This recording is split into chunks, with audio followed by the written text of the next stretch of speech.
मलकन गंगा तट आए, अवध छोड़ प्रभु वन में गाए। सिया राम लखन गंगा तट आए, केवट मन ही मन हर्षाए।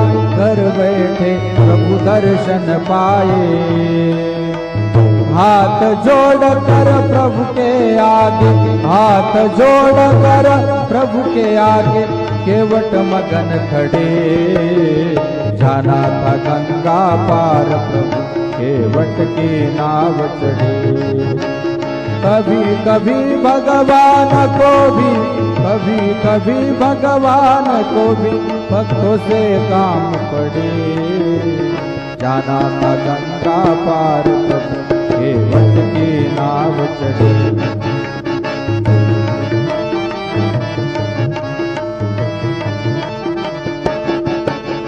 प्रभु बोले तुम नाव चलाओ, पार हमें केवट पहुँचाओ।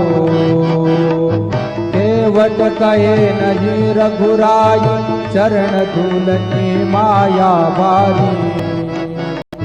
केवट कहे नहीं रघुराई, चरण धूल की माया बारी।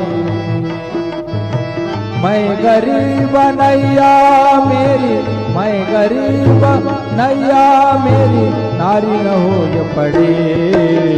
जाना था गंगा पार प्रभु केवट